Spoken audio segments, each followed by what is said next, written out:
la lectura, no es como ensayo que nosotros nos gusta la exposición. No es que voy a leer por 40 minutos.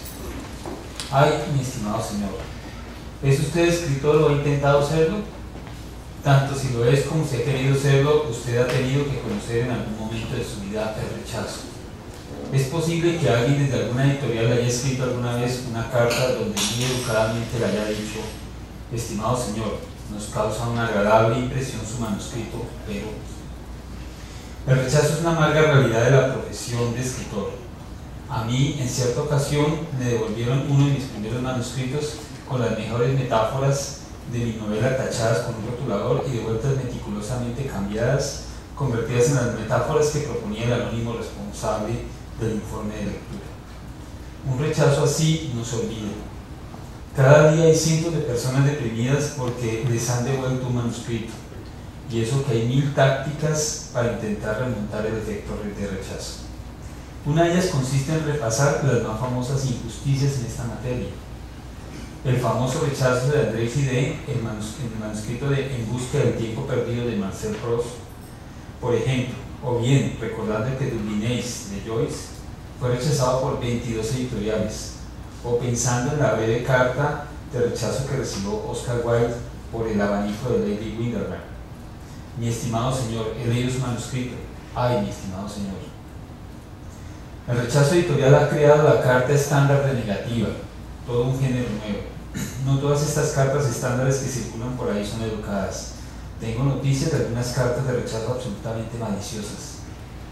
Cuenta que el joven escritor canadiense Kevin Chong, experto él mismo en recibir cartas de rechazo, que a veces puede lograrse una negativa malvada sin una sola palabra, y cita el caso de una amiga suya que envió un poema a la revista New Yorker y esta le fue de vuelta rota en pedazos hecho trizas. En un reciente viaje hecho al país de sus antepasados, el propio Chong encontró un amigo desolado por la carta de rechazo que le había enviado una revista china de economía. Hemos leído con indescriptible entusiasmo su manuscrito. Si lo publicamos, sería imposible para nosotros publicar cualquier trabajo de menor nivel, y como es impensable que en los próximos 1000 años veamos algo que supere el suyo, nos vemos obligados, para nuestra desgracia, a devolver su divina composición y a rogarle 1000 veces que pase por alto nuestra miopía y timidez. Muchos escritores rechazados creen que los que publican libros viven felices y lejos del rechazo, y sin embargo no es así. Pues no hay un solo escritor reconocido que no sea cosido a rechazos a lo largo de su carrera. Son rechazos distintos a los de las cartas educada o malvada, pero son también rechazos duros. Y es que por lo general un escritor serio no se cierra nunca puertas, aspira a gustar a todo el mundo, al mundo entero. Por lo tanto, cualquiera de sus éxitos parciales lo vivo como algo muy relativo, pero en cambio cualquier mínimo rechazo a su obra lo ve como una gran afrenta, un rechazo de la totalidad. Solo así se explica entonces la desesperación y el llanto desconsolado, por ejemplo, de Pierpaolo Pasolini por una crítica negativa en la hoja parroquial de un pueblo italiano de mala muerte. Y es que una crítica en contra, aunque el crítico sea un famoso idiota, ese premio insignificante, pero que sin embargo no le han dado, ese suplemento cultural en el que no le nombran y encima dedican 3 páginas a un mamarracho, todo eso para el escritor reconocido son rechazos que lo impiden vivir en paz. Así que el rechazo persigue escritores publicados y escritores inéditos. Se sabe o debería saberse que unos y otros conviven en la eternidad en una especie de club de rechazados, en cuya secreta sede social se oyen por las noches voces espectrales que arrastran cadenas y dicen: ay, mi estimado señor. Ahí, por ejemplo, puede verse en anuncios de luna llena a Heath y Proust todavía discutiendo sobre la valía real de un manuscrito rechazado. Enrique Vilas Mata.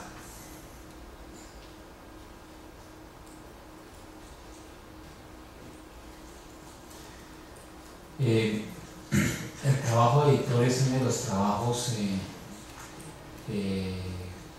odiables. Cuando una comunidad tan pequeña como es Colombia, uno de Cali, uno se encuentra a algún profesor medio conocido, lo primero que le recuerdan es que uno rechazó algún artículo. Peor si el que firma es uno, o sea, las revistas tienen varias personas, los del comité editorial, pero solo hay un malo, que es el que firma las cartas. independientemente que sea un comité o uno sobre los editores que haya dicho que no. Sin embargo, como lo decía este artículo, el rechazo es una necesidad y es, si no lo rechazan es que no está usted intentándolo en el lugar que es. O sea, si le aproban todos sus artículos, significa que la revista no es tan buena, no es que usted sea lo máximo, ¿sí? Entonces siempre tiene que existir el rechazo en la vida, y si no aceptamos que exista el rechazo, pues no vale la pena. Esta conferencia la hice de manera sarcástica porque, bueno, esto del rechazo es una manera común. Siempre se habla de nuevos sistemas de evaluación, cada vez inventamos nuevos. Colombia Médica ahorita está intentando uno que es que busca unos pares mundiales que publiquen el mismo tema para atender a las críticas que hacen cuando rechazamos los artículos. La crítica más frecuente es que no los entendimos, que nosotros no somos expertos, que miran la hoja de vida de los editores y dicen, pero es que ese no es el tema de ustedes. Entonces existe para eso un sistema de pares. Los pares generalmente son de los mismos, pero con un juicio muy duro, a veces incluso que no se reconocemos como editores. Pero es el único sistema que vale actualmente. El sistema de pares, hay dos tipos de pares, el de pares cerrados, ocultos, y el de pares abiertos. Pares abiertos lo maneja British Medical Journal, pares cerrados el resto de revistas, ¿sí? Cuando uno escribe un artículo, el orden correcto de escribirlo es este, pero ese no es el orden de lectura del lector. Uno escribe los resultados, escribe tablas y figuras. Cuando tiene unos buenos resultados, puede discutir esos resultados, mirar qué más les trae de ese artículo, y después escribe la metodología que dio esos resultados. Ese orden es necesario y obligatorio porque generalmente en los proyectos uno coloca una metodología que no la cumple, ¿sí? O hizo más o hizo menos, y si no cumple uno con este orden, termina escribiendo una metodología de más o le va a faltar metodología. Entonces ese es el orden, y ya cuando no tenga nada que decir, escribe la introducción. Error grave cuando se escribe, escribir la introducción de primera, porque hacen una revisión de tema espectacular que después cuando van a discutir no tienen ni una palabra. Entonces uno deja la introducción de último para ver qué le quedó por decir y hacer esa introducción corta. Y lo último, un resumen, porque resumen es exactamente eso, resumir todo lo que ya se hizo y después sacar un título. Y el título, en contra de los metodologistas, en contra de todos los cursos que aprenden ustedes de epidemiología, no se escribe con el qué, cómo, cuándo, dónde. Se escribe de manera atractiva, porque lo que uno busca con un artículo científico es que lo lean y que lo citen. Entonces el título tiene que ser lo más atractivo. Entonces uno puede escribirlo enfocado hacia la metodología, que es como hacen los metodologistas, o enfocado al resultado, si quiere que lo cite.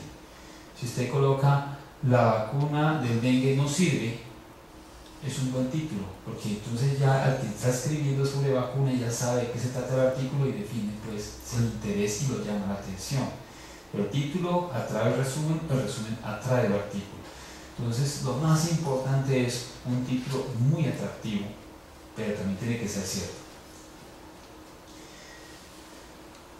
El revisor lo que mira inicialmente ¿qué es? Pues lo primero es que sea coherente, ortografía y gramática, el sistema de citación, la redundancia de párrafos y los límites de palabras. O sea, son como un checklist que mira mínimos como para que uno, digamos, comience un proceso editorial y con eso se puede iniciar. Entonces, que respete el límite de palabras. Hay autores que dicen, pero es que mi artículo es de 5.000, pues la revista dice que es 4.000.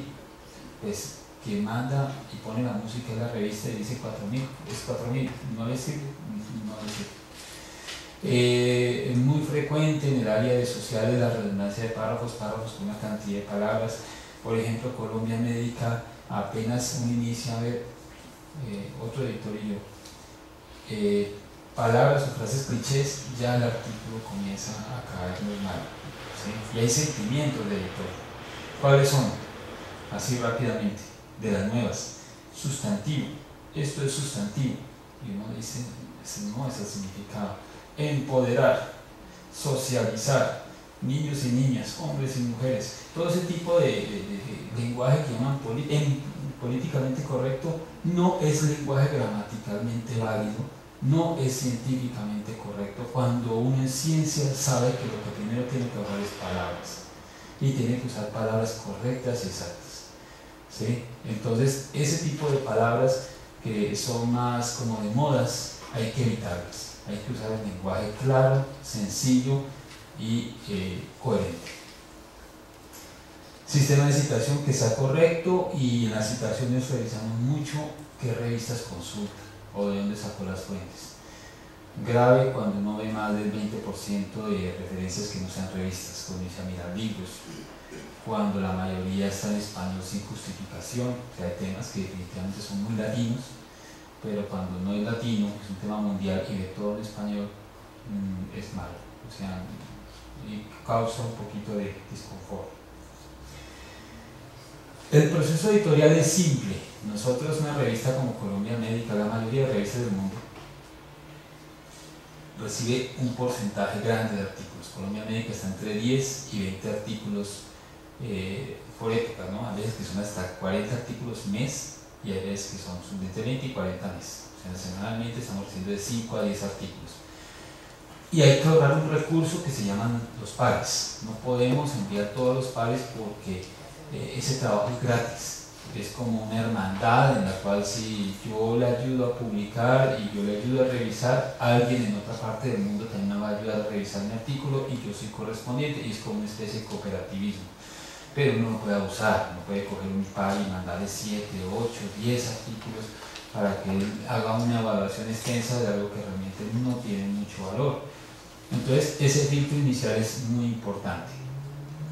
La revisión por pares genera un concepto que es revisado por el editor y una recomendación. El concepto es un escrito en el cual algunos lo hacen directamente en el manuscrito, otros colocan la lista de las cosas que creen que deben cambiar, mejorar, o que no tienen solución, o que dudan del conocimiento, y una recomendación. Y a veces no cuadran. Entonces uno ve que ahí dice todo bien, rechazar. O colocan una serie de recomendaciones que uno ve que son de forma, que se ve que se pueden arreglar, y dicen que rechazar. Entonces uno mira las dos cosas, lo que escriben y el concepto que dan, ¿sí? ¿Por qué rechazar o por qué dejar adelante el artículo? En lo posible mínimo 2 pares, aunque a veces lamentablemente por la cantidad de masa crítica en unas áreas del conocimiento nos toca aceptar una sola evaluación y el mismo comité editorial definir otra evaluación. Entonces, bueno, les describo todo el proceso. De aquí salen las recomendaciones que deben ser atendidas por el investigador que escribe, ¿sí? Puede que definitivamente sea espectacular el artículo y se publique sin recomendaciones, es muy infrecuente, que se rechace, y lo más también es normal que se pida correcciones. Estas correcciones tiene que tener uno mucho cuidado al hacerlas, porque aquí viene el otro problema que genera sentimientos, y es que uno las corrija, las pase por alto o las corrige sin esmero. Esto también de una vez afecta los sentimientos del editor, y él inmediatamente ya comienza a pensar de que aquí hay terquedad y uno no puede trabajar, no dice bien, el objetivo no está bien, y va y mira y le cambian el él por los, ¿sí? Entonces uno dice, pues no entendió, entonces uno ya piensa cuál va a ser la trayectoria de este trabajo, que es repetir y pedirle cambios y cambios hasta que termina siendo un artículo del editor y no del autor. Entonces esto genera también esto. Entonces hay que tener mucho esmero con esto. Y ya después son cosas de forma que pide la revista, que casi todas las revistas molestan al final porque tiene la tabla de una forma, porque le quite, porque le coloque, pero eso ya son cosas de forma. Crítico. El filtro inicial y las correcciones. Entonces, filtro inicial, ¿qué es lo que mira uno? 4 preguntas solamente, o sea, estos son los mínimos. ¿Es pertinente? O sea, ese artículo le conviene a la revista, le va a ir bien con la revista y a la revista le va a ir bien con ese artículo. 2, ¿es atractivo? Atractivo lo miramos desde el punto de vista de actualidad, de ingenio, de resultado. Y 2 preguntas base, ¿esto se va a leer o se va a citar? y ambas son válidas. Nosotros necesitamos que nos lean y que nos citen. Actualmente los indicadores métricos piden las dos cosas: uno, que descarguen el documento, ¿sí?, o que lo lean directamente en internet, o que lo citen, y para eso hay que tener una cantidad de marcadores que definen todo esto. ¿Y dónde están las respuestas? Si es pertinente, solamente título y resumen. O sea, como le dije, esto es lo que convence al editor de que esto siga tan adelante. Pero es que ustedes fácilmente en British Medical Journal consiguen rechazos de 24 horas. Es porque no le dicen un resumen. Un resumen que no convenza, que no tenga bien la construcción, no va a generar ese rechazo. Entonces uno aquí no debe ser tan específico en algunos datos, no debe ser tan llenar eso de cifras, volverlo muy pesado, sino que tiene que tener una idea muy clara y coherente de ese resumen, y que el título sea atractivo y me llame la atención. Y es atractivo, vuelve lo mismo, título y resumen. Entonces el esmero de la parte final, cuando tiene artículos, se lo puede tirar solamente haciendo un título metodologista y un resumen pues mal hecho. Entonces en esto hay que trabajar mucho, y uno se debe demorar un poco cuando ya tenga todo el artículo bien hecho en generar un buen resumen y un buen título. Y estas son las dos cosas que leen en realidad: la metodología y la discusión. Uno no lee en un filtro inicial, en una reunión inicial, las otras partes. Metodología, pues porque es donde dice cómo está el ingenio para encontrar una respuesta. Y la discusión es la capacidad de abstracción de los datos, o sea, cuánto es capaz de la persona coger los datos y abstraer una idea de conocimiento nuevo. Porque si vamos a decir que 50% es la mitad en la discusión, pues realmente no va a aportarle nada. Principal enemigo de un artículo para que no sea atractivo: los resultados negativos. Hay que publicarlos, hay que intentar publicarlos, pero siempre uno va con ese INRI de que las revistas, y en todo, las noticias buenas de que, no sé, hay 20 perritos que consiguieron hogar, eso no es una noticia atractiva. En cambio, si dicen que un perrito lo maltrataron, pues eso va a generar pues una cantidad de reacciones, sentimientos.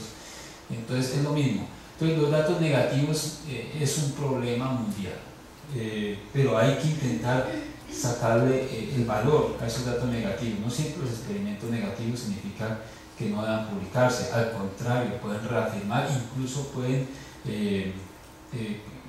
polemizar algún dato positivo y generar una nueva información. Pero sí es frecuente que a veces no les parezca tan atractivos a las revistas los datos negativos. Entonces hay que, en estos trabajos con datos negativos, la discusión es lo que más vale, la capacidad de abstraer y decir que es bueno encontrar datos negativos. Segundo problema muy frecuente: no escoger la revista adecuada. Nosotros más o menos de los rechazos, un 10% es porque no es la revista adecuada. Generalmente llegan y el investigador me pareciera, yo me imagino que mira cuál es una revista que sea A1, que tenga un factor de impacto, y mandémosla, y nos mandan artículos de transporte público, de sociología, y nosotros pues, no tiene nada que ver, o demasiado especializados. Es una cuestión que la revista nos ha tocado definir cuáles son los límites de que publicamos en salud. Entonces, un límite muy claro: artículos de pedagogía no nos metemos. ¿Por qué? Porque no tenemos masa crítica para evaluar artículos de pedagogía, así sea medicina, así sea alguna de la salud, de las especialidades. 3. Artículos excesivamente científicos. Entonces, cuando vamos a ver un artículo de canales de sodio en músculo de rana, pues es muy pesado, y puede que encontremos 2 o 3 evaluadores, pero eso no cumple los criterios finales. Puede que se cite y en realidad no va a ser citado, porque quienes va a leer ese tema no busca Colombia Médica, va a buscar una revista de fisiología o una revista de canales, o va a buscar algo muy especializado, pero no va a buscar Colombia Médica. Entonces ni se va a citar, y definitivamente no lo van a leer. El público colombiano o el público latinoamericano, incluso el que buscamos nosotros, no va a leer un artículo de ese criterio. Entonces eso es frecuente. Hemos visto artículos de teatro y salud, entonces todo eso nos va a eso. Escoger el artículo, la revista es clave. es clave.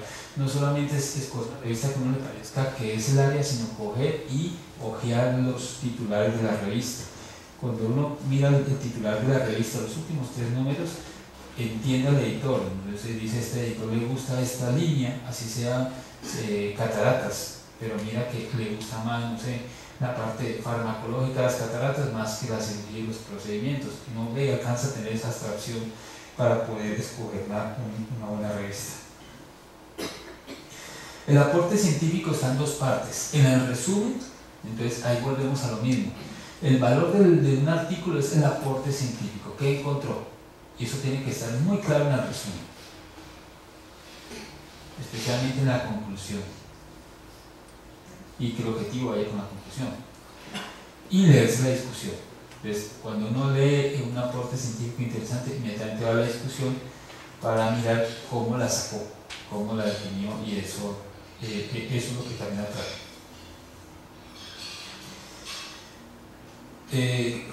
Y aquí entonces iniciamos a tener problemas. Entonces, ahí está Newton, eso puede ser publicado en una revista de alto impacto, pero ya las comprobaciones secundarias del mismo principio, si no cambia la metodología, termina siendo un artículo que va a solamente ser recibido por una revista de bajo impacto. Entonces, si uno no le encuentra el plus, el aporte a lo que uno encuentra, si las naranjas caigan igual por ley de la gravedad, pero si no encuentra otra forma de medirlo, otra forma de expresarlo, o decir que es en la luna, pues simplemente va a encontrar más de lo mismo, y eso le baja el aporte científico. Y tampoco llegar al extremo, ¿no?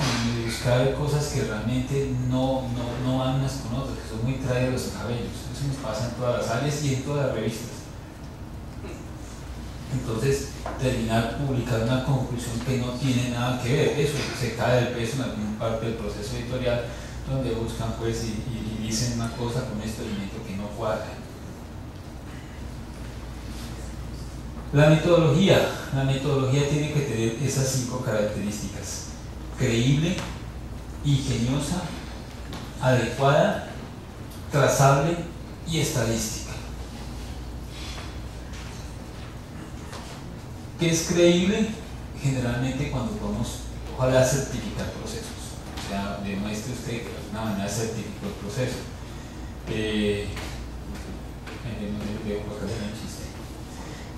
Pero ahí lo importante es que defina si realmente de alguna manera usted puede comprobar, no al punto que lleguen algunos y colocar la marca del tensiómetro, pero sí por lo menos decir que la regla que usó es metálica, no regla de tela, que usó una pesa que no sea electrónica, porque esas no se descalibran.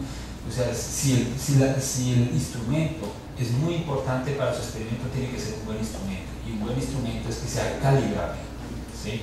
Apenas digan pesa electrónica y parezca que haya ciencia, hay algo que no dice que es ciencia, en realidad termina diciendo que su trabajo tiene un sesgo.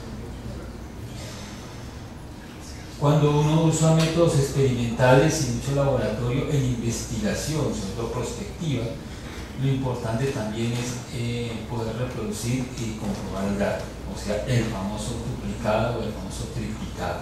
Entonces eso ayuda a que el dato sea más confiable.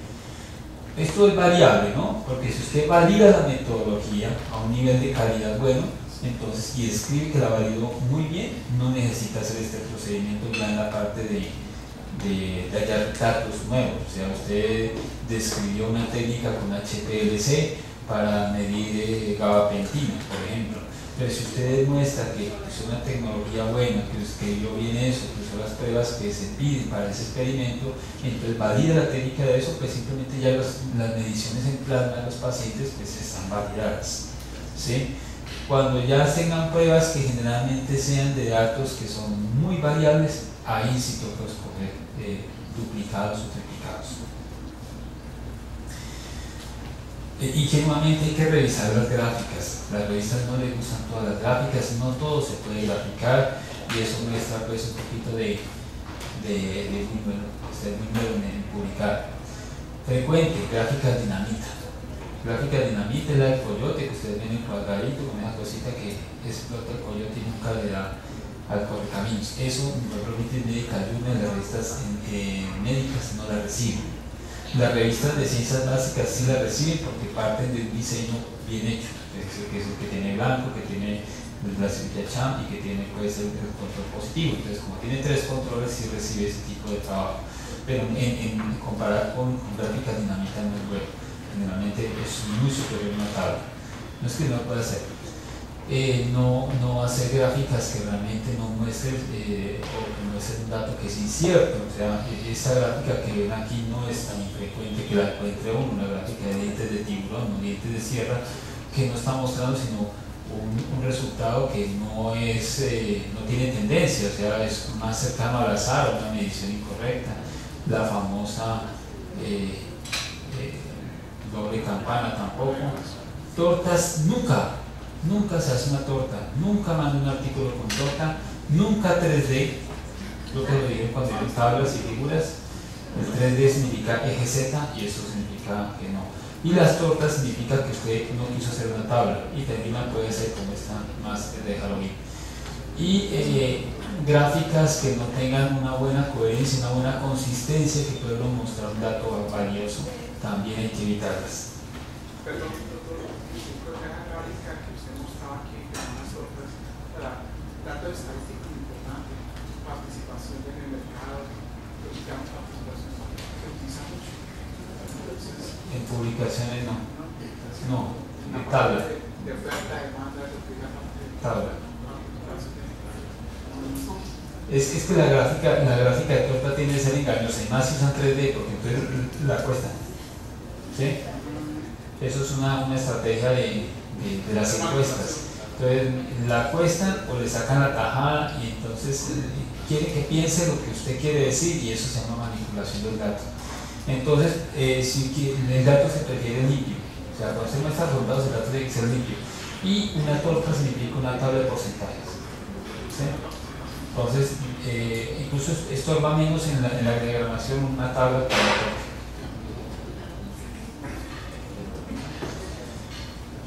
Fotografías bien hechas, eso ya lo vieron también, mirar, de buena calidad.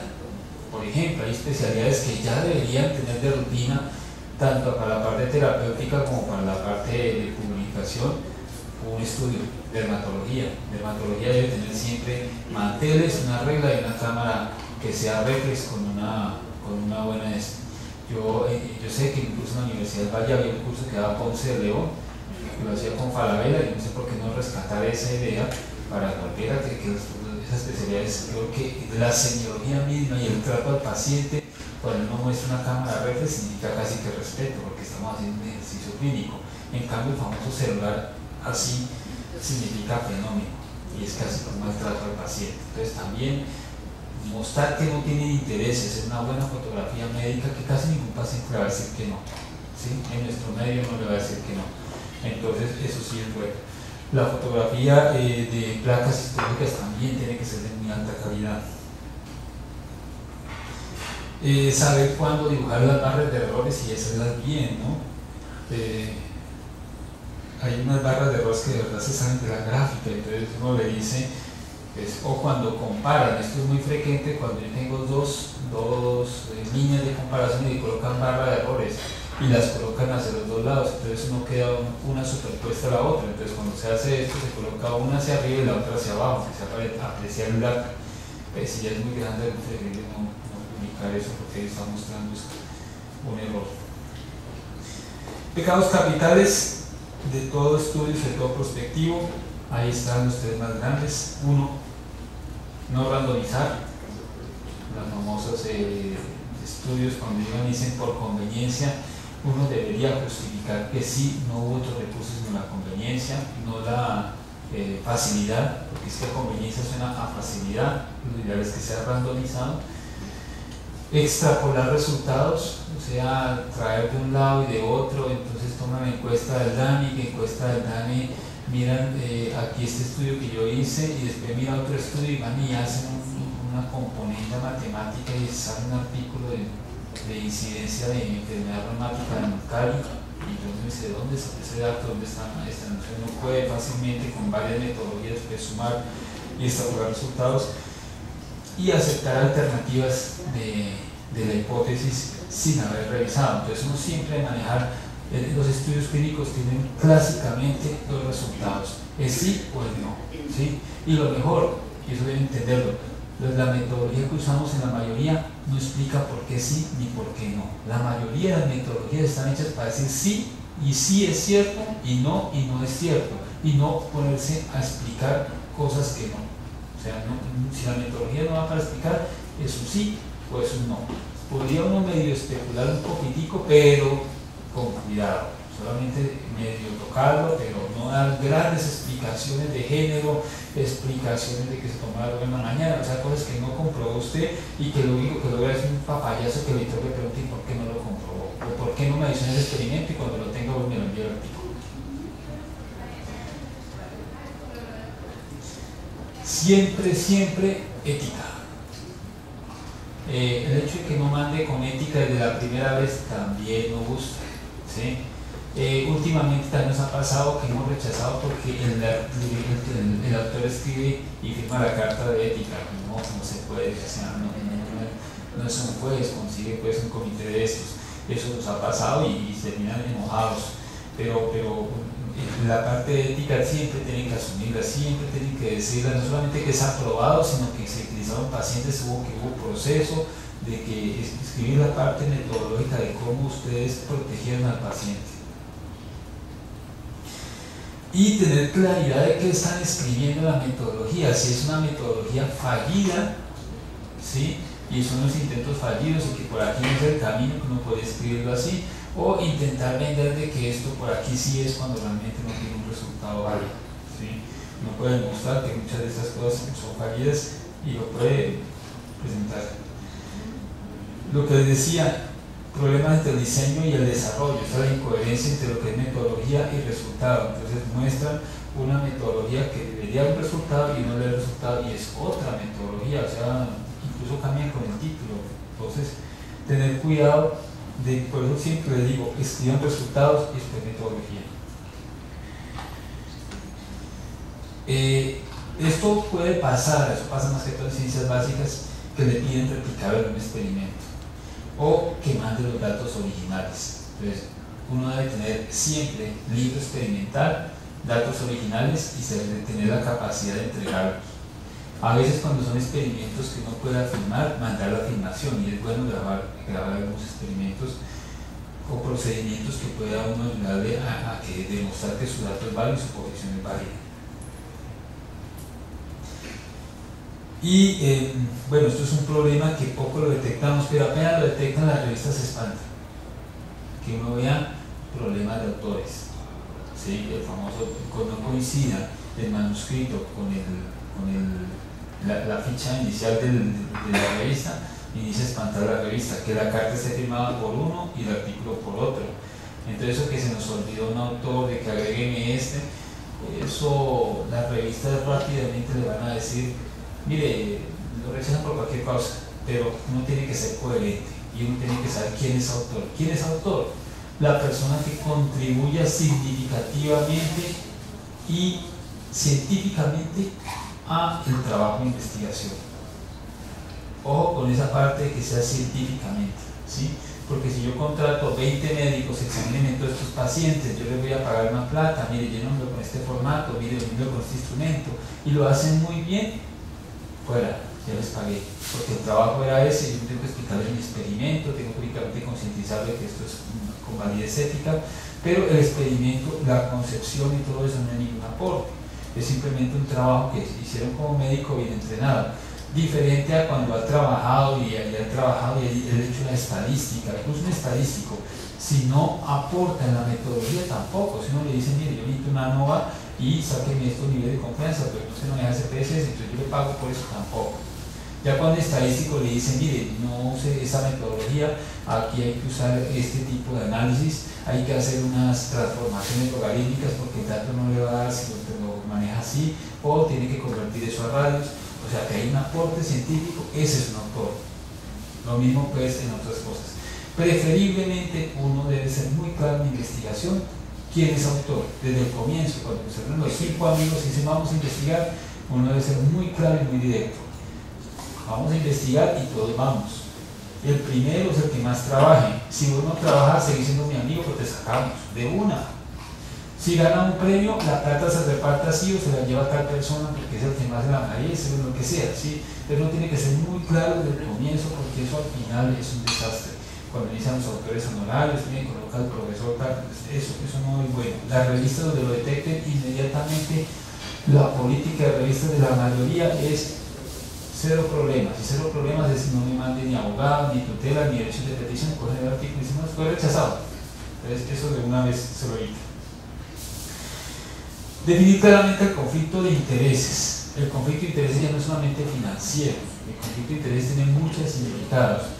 Y ojo, no le tengan miedo, todo el mundo tiene un conflicto de intereses, esto no es un chiste, claro, uno de los artículos aumentan el sueldo de los docentes universitarios, los artículos dan prestigio a los médicos, uno los puede citar y es muy, o sea, eso no se con ninguna plata a tener un artículo en una revista de punta, eso es mucho orgullo, es mejor que comprar un carro, ¿sí? Entonces siempre hay una cosa de conflicto de intereses. Lo único que tiene uno que demostrar es que sabe administrar su conflicto de intereses y que no influye en el resultado del artículo. O que si puede considerar que influye, por lo menos el lector tenga la oportunidad de decidir. Entonces, si recibí un grande de un laboratorio farmacéutico, pues que tenga ese recurso o esa posibilidad de entender que existe esa situación. Entonces, hay que decir siempre la verdad. Pasa mucho con los famosos resúmenes que presentan en los congresos, y hay que tener cuidado con eso. Yo a mis estudiantes les aclaro mucho, ojo con esos resúmenes, no cuando lo presenten aquí en un congreso local de investigación de la Universidad del Valle o alguna así, sino cuando sea el congreso de punta de la especialidad. Mire, para llevar, y se lo digo casi, se estoy diciendo departamento por departamento, un residente que no tenga el artículo escrito, un manuscrito casi que terminado, no puede ir a presentar ningún resumen en ningún evento. ¿Por qué razón? Porque uno tiene que saber a qué va el evento, no va a pasear y a conocer Montevideo. Lo que va es a buscar críticas que le ayuden a pulirlo. Entonces uno va con el manuscrito y con el póster y va a buscar al tigre que sabe de ese tema y lo llama y le muestra su y se lo explica y coge las preguntas y arregla el artículo y de paso está escogiendo casi que los pares de una vez que le sirven a uno para la revista. Pero no vayan a hacer lo contrario. Mandemos eso rápido, que el deadline es pasado mañana y como escribo un resumen es fácil y bueno, todos los congresos van a decir que sí, ¿sí? Porque si usted manda a un país de Mozambique, pues ya no son el Congreso Mundial de la Especialidad de Cirugía Plástica, entonces ya no son 20 países, sino 21, entonces ya es un más mundial. Entonces le van a decir que sí solamente porque es una costumbre de los congresos, ¿sí? Si usted manda de un país bien diferente, pues le van a decir siempre que sí, ¿sí? Pero si usted manda un resultado bueno y si hay gente muy buena, la gente se pilla el resultado. La primera pregunta es, ¿ya lo publicaste? No, llame pues y reproduzcan esto todo, que eso yo lo hago más rápido que usted, ¿sí? Y entonces, ojo, porque entonces terminan buenas ideas siendo robadas y el que publica primero es el que gana. Entonces, costumbre, ningún residente tiene derecho a ir a congreso si no tiene el escrito ya hecho. No sé cuántos pasan metido hoy, pero bueno. Pero la idea es que así los profesores han tirado, después estoy salvando las publicaciones. Entonces, presentar el resumen y uno va con su artículo, con su borrador, su boceto, a mostrar y va a escoger a quién mostrar. No se sienta como una vitrina, uno va y le llama y pone al compañero, llámeme a tal, que es el que dio el tema tal, y vea y le explica y le dice, ¿y usted qué opina? Y le coge y arréglelo. Es el famoso par externo que uno tiene que buscar. Bueno, ese autor es muy frecuente, ¿no? Entonces, igual de perspectivas de eso. Y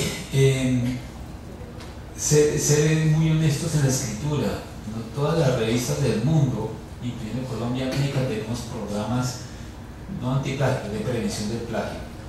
Y eso sí es entrar en lista negra.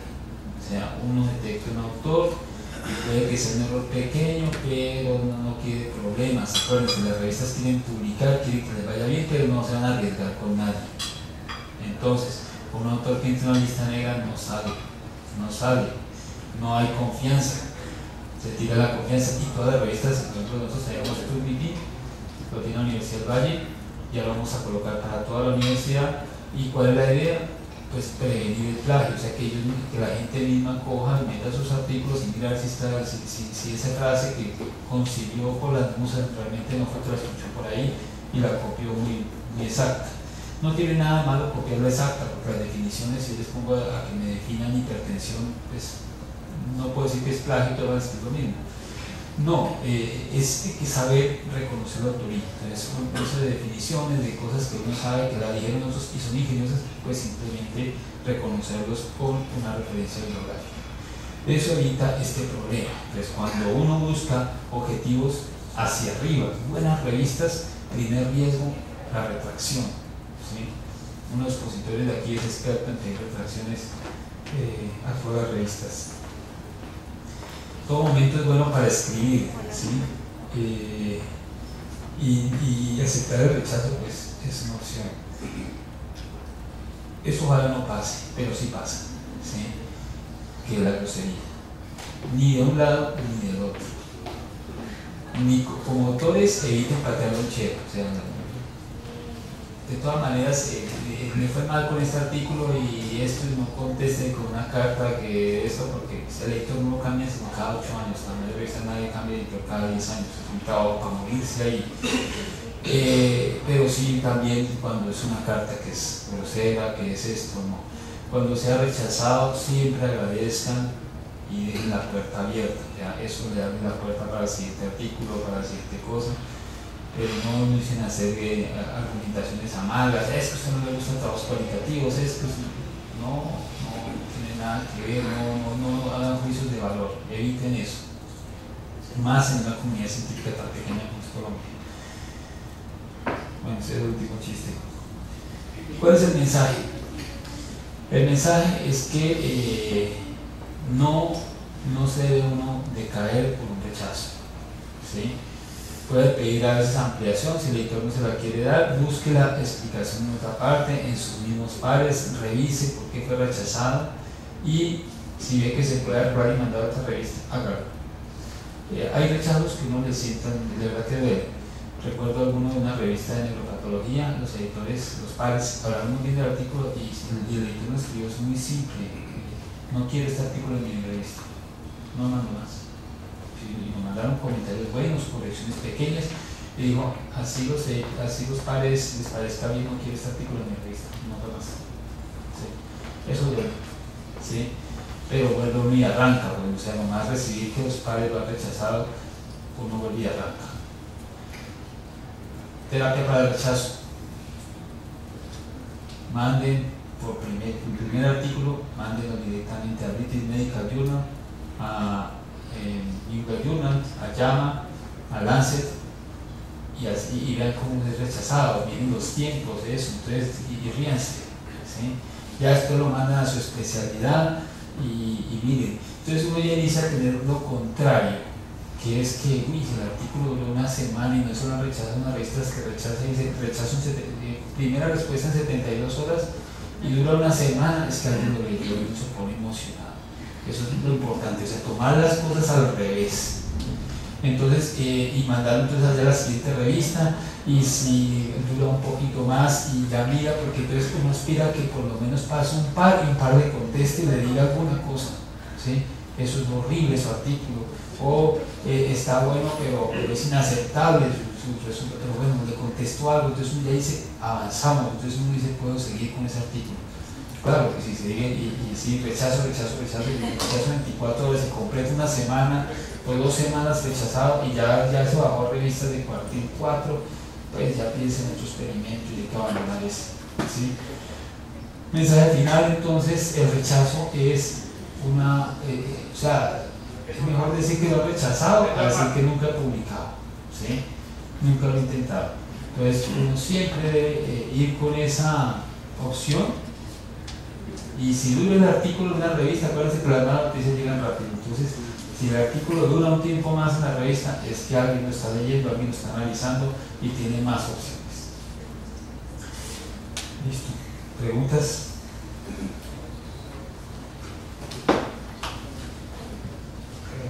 Dos preguntas. La primera es, ¿cuántas veces yo puedo presentar un artículo y que lo rechaza? Hay digamos, hasta 3 rechazos y no más. No se entendí. Ok. O sea, yo publico un artículo, yo mando un artículo para que me lo publique y me lo rechazo. ¿Cuántas veces yo puedo mandar? ¿A la misma revista? Sí. O sea, el rechazo tiene una parte humana, es un editor. Si lo rechazó, es que no lo quiere. Si lo quisiera un poquito, le dice resométalo, que eso lo tenemos. Por ejemplo, uno ve el resultado es bueno, y uno le dice, pero es que el arreglo es cirugía mayor, porque uno ve que eso mete resultados en metodología, un poco de tal, entonces uno le dice, ya, mejor la reacción muy común en América Latina, que el rechazo tenga que ver con el inglés. Entonces le dicen, resométalo, pero vaya y páguele a alguien que sepa inglés.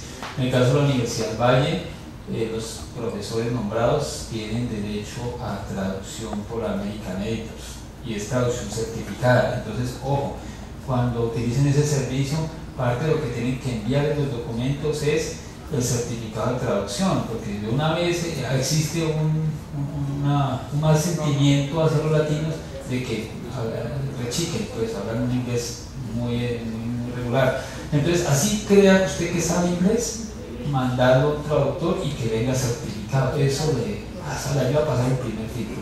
Pero no, si usted lo rechazan de esa revista, vaya a la siguiente. Afortunadamente hay muchísimas de todas las especialidades para poder recurrir, pero eso es un terco seguir mandando a la misma.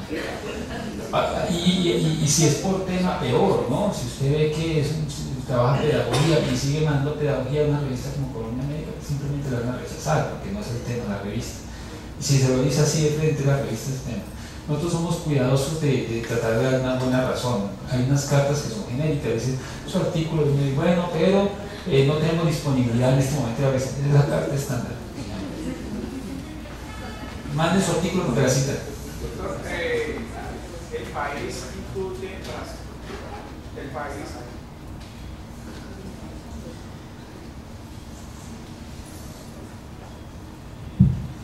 El país incluye para yo elaborar un artículo científico. O sea, ¿Para que lo publiquen? El país no, el ID. El ID es un número de identificación que existe en ICI Scopus del investigador. Si usted tiene con el ID, es como una cédula, usted llega y hay revistas que le tienen el ID. Usted coloca su número y los pares lo primero que hacen es mirar cuál es su trayectoria de investigación, y si lo ven muy novato, hay pares que no les gusta, no le dan la oportunidad. Generalmente los que son muy investigadores y poco docentes, los docentes somos como más flexibles. Pero sí, entonces por eso le toca iniciar a publicar en revistas que tengan alto impacto y que tengan reconocimiento, porque son los que le inician a subir el taxímetro ahí. Sí, doctor, quería preguntarle dos cositas con relación a los permisos que se quiere pedir de alguna gráfica, alguna tabla. El editor lo hace el autor, no conozco cuál es la ruta. Y la otra es algo específico relacionado con lo que se escribe en Colombia Médica, el estilo, número de palabras, etc. específicamente, para tener en cuenta y poder hacer algo. Bueno, respecto a los derechos de autor, cuando usted manda el artículo tiene que ceder los derechos de autor. Eso es importante que entiendan, que cuando usted manda una revista está regalando el artículo. Cuando lo rechazan es que no le aceptaron el regalo, ¿sí? Pero regalo es derechos patrimoniales, o sea, Colombia Médica, si usted le manda eso y lo publica y alguien dice yo quiero ese artículo, véndamelo, lo vende y la plata llega a Colombia Médica. Eso es para todas las revistas del mundo. Incluso hay revistas que cobran para poder publicar y encima dicen que sea los derechos de autor. Entonces, eso es normal. En gráficas y tablas, pues se supone o se asume que todas las gráficas de su artículo son originales. Sin embargo, a veces nos causa un poquito de curiosidad ciertas figuras, diferentes figuras que usted ve que hacen y nosotros fomentamos de que las hagan. Bueno, usted escribe un experimento y usted puede traducir ese resultado en una cascada metabólica y eso usted ve que es 3D, ve eso con fondo, ve eso maravilloso, eso es un hecho. Entonces usted hace la pregunta, ¿esa figura es original? Tiene las dos opciones. Si dice que no es original, tiene que usted mismo tramitar el permiso ante la revista y ante el dueño de la figura para que se lo dé, o dos, manipularla, cambiarla, adaptarla a lo que usted quiere decir y lo pone como original, ¿sí? Porque una adaptación no alcanza a costar como una de esas. Normalmente, y usted lo ve, por ejemplo, el ciclo de Krebs, ya nadie sabe quién fue el primero que escribió el Krebs, pero bueno, pero ya el dibujo original, a pesar de que si solo lo dibuja, es suyo, ¿sí? A pesar de que ese ciclo está escrito en todas partes. Si va a dibujar la molécula de misoprostólico, es un programa de química y la dibuja, es su dibujo, a pesar de que esa molécula químicamente está en todos lados. Lo que no puede hacer es sacarla de Google o alguna cosa así. Colombia Médica específicamente, rechazos. Primero, las revisiones de tema. ¿Por qué rechazamos revisiones de tema? Uno, el concepto de revisión de tema para una revista como Colombia Médica y cualquier revista del mundo significa una persona que le ha dolido el tema. ¿Cómo se comprueba que le ha dolido el tema? Nosotros pedimos 2 autocitas, o sea, 2 referencias del mismo autor en el cual demuestre que ha investigado en ese tema y ha publicado originales, artículos de investigación originales. Entonces nos pasa con frecuencia que un chico pues bueno en internet, bibliográficamente hace una revisión, pero no es el dolor. Ese nos pasa. Nos pasa 2 que nos colocan la revisión de tema, capítulos de libro. O sea, lo primero con una nueva revisión de tema es, ¿esto no es un capítulo de libro? Esa es la primera pregunta, porque la revisión de tema es una cuestión que es muy profunda, que uno está, le queda una claridad que no le encuentra en un libro, ¿sí? Entonces, generalmente tiene algo del autor. A veces nosotros, la mayoría de las veces uno se lo pide a los autores, entonces uno le pediría, por ejemplo, al doctor Edgar Iván Ortiz, que es un experto en morbilidad materna extrema, díganos toda la concepción de cómo usted llegó a ese concepto. Eso sería una revisión de tema, ¿sí?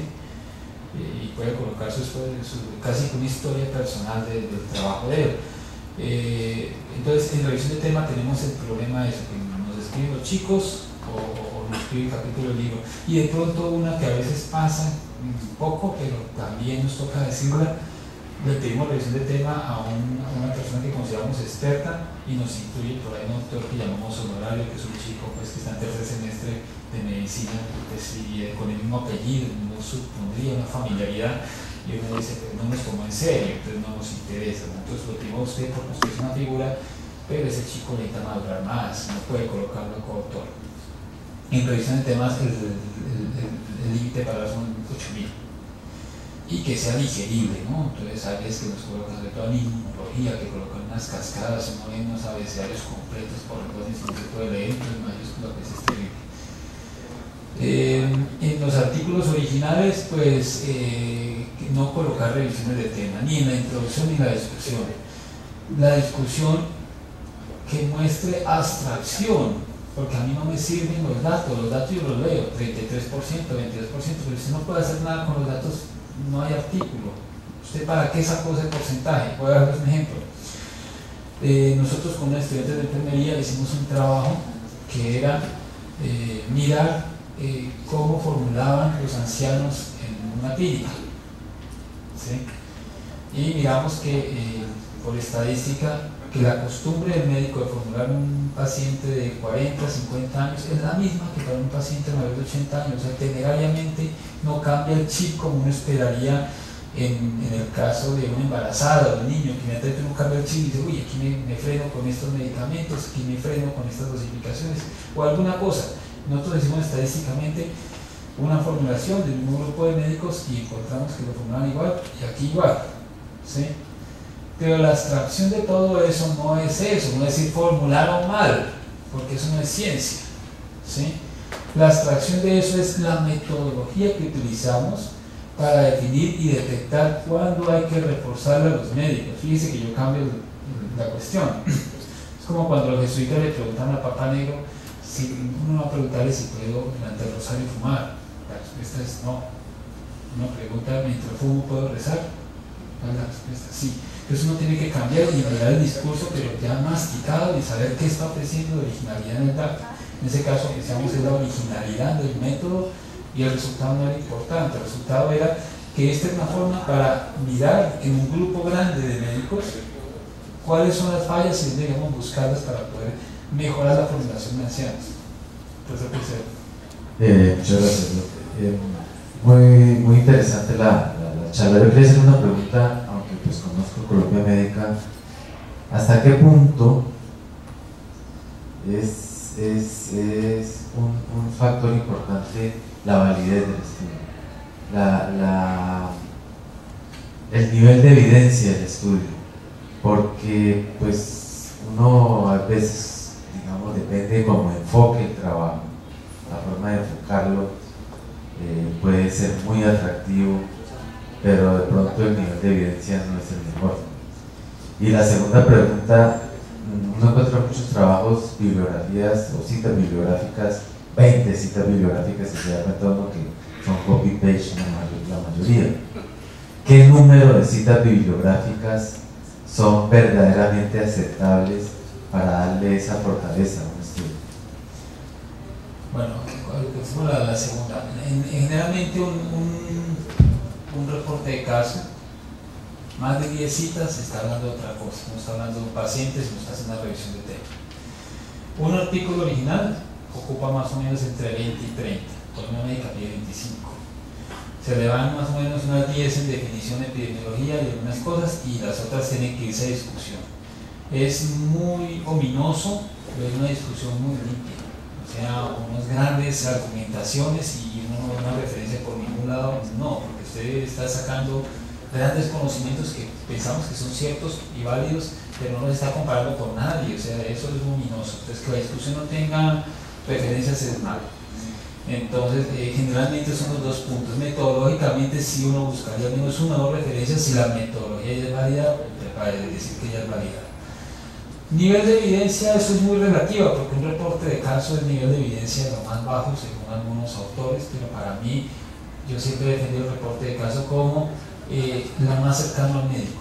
Entonces, eso puede ser nivel de evidencia cuando, si es una enfermedad como diabetes y va a reportar un uso de una insulina nueva, una combinación de insulina en una pierna diferente, aplicar el talón, pues no es una evidencia muy buena. Pero si usted va, sobre todo en patologías, en situaciones incómodas, diferentes a lo normal, a la normalidad, pues termina siendo la única evidencia, y entonces ahora se volvió el 100%. Entonces ese es el problema de la estadística. Sí tenemos discusiones metodológicas en Colombia Médica, porque tenemos dos epidemiólogos, y los dos epidemiólogos no se encuentran, ni siquiera ellos dos. Nosotros vamos ahí a veces y mirando cómo hay rifirrafe y todo eso. Cuando vemos rifirrafe, se manda dolor. ¿Sí? Porque si no pudimos definir en un comité la validez de eso, pues tiene que irse a evaluación, y tenemos un evaluador de estadística propio para ciertos casos como que sean complicados. Gracias.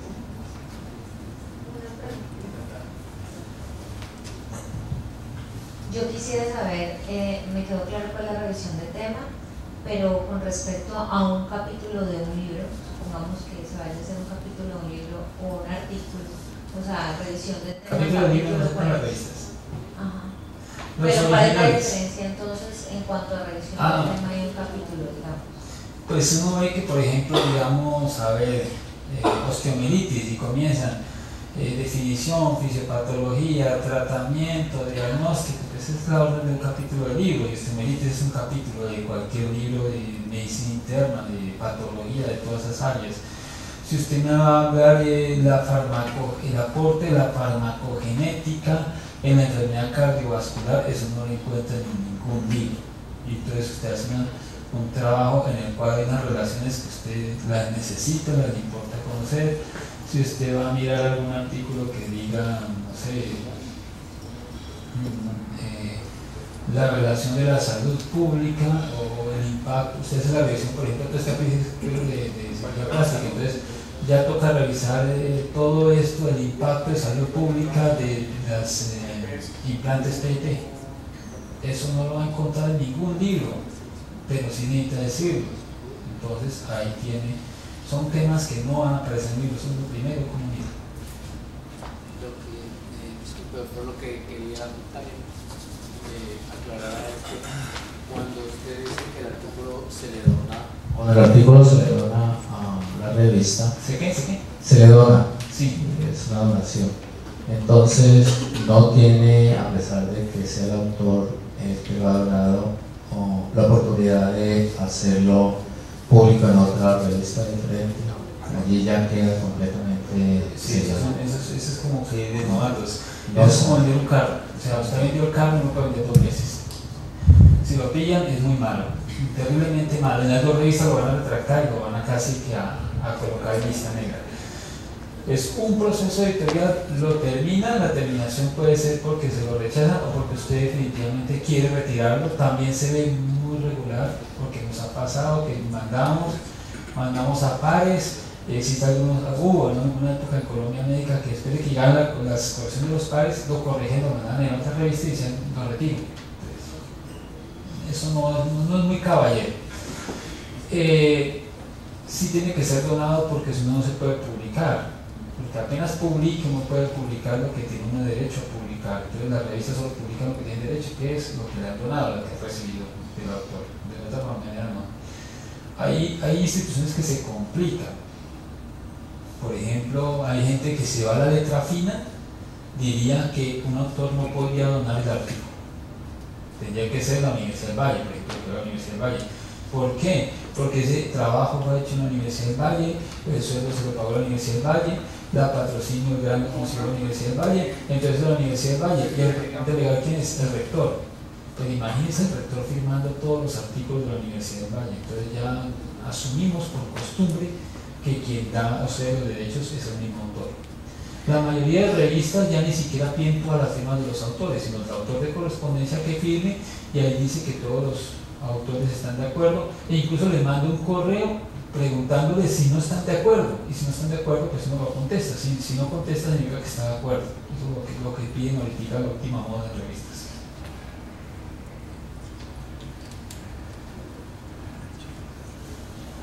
Buenas noches.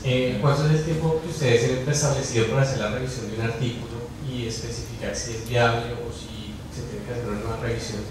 Bueno, hay un filtro inicial, esperamos que sea 1 o 2 semanas máximo. O sea, es cierto, los rechazos llegan rápido. O sea, la mala noticia llega muy rápido. Entonces, a veces ni 3 días, si cogió comité y revisamos, tratamos que el comité se acabe 8 días. De ahí simplemente redactar una carta que uno de los sectores se encarga. Lamentablemente la firma es mía, entonces sale, pero por ejemplo queremos que el autor quede tranquilo de que se lo rechazó por alguna razón, y le decimos la razón, una razón grande, ¿sí? Si pasa a pares evaluadores, comienza el mundo a ser errático. ¿Por qué? Porque hay áreas donde los pares contestan muy rápido: genética, inmunología, farmacología incluso, pero hay áreas, sobre todo las áreas clínicas, es muy lento, o a veces dicen sí, firmo, y de verdad lo contestan con muchas ganas, pero lo que nos mandan es una buena evaluación. Esto volverlo a mandar a evaluar. Nosotros por opción estamos mandando casi 7 o 8 pares evaluadores, a veces nos contestan 2, ¿sí?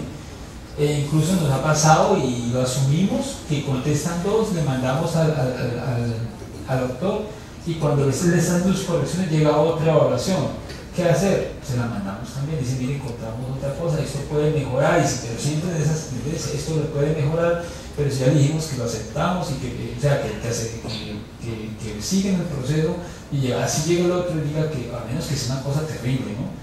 Pero generalmente lo aceptamos como más insumos que pueden ayudar a mejorar, porque la idea es publicar lo mejor posible, ¿sí?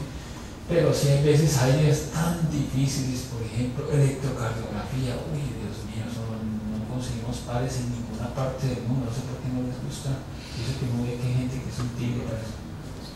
Pero a la electrocardiografía no les gusta, no encontramos ni nos contestan. Bueno, más preguntas. Las revistas, ojo, no tienen en cuenta, por el caso de Colombia Médica, sabes que yo soy ingeniero en la IT, pero revistas como Colombia Médica no tienen en cuenta, a los pares no les dice quién es el autor. Eso significa que un estudiante plegado puede publicar, y eso ya ha pasado, en Nature ha publicado, creo que 13 años es la más pequeña que ha publicado, ¿sí? Entonces no dicen quién es el autor. Entonces, mientras que escriba bien, sea un buen experimento, aporte un buen dato, pues no importa pues que sea. Yo lo digo públicamente, el mejor farmacólogo de Colombia es sociólogo, no estudia nunca farmacología. Germán Velázquez, que está en la OMS, dirige el programa de medicamentos, es sociólogo, pero escribió siempre sobre medicamentos. Y tiene más publicaciones que cualquiera de nosotros. Entonces tampoco importa el área de conocimiento. Bueno, espero que les haya servido.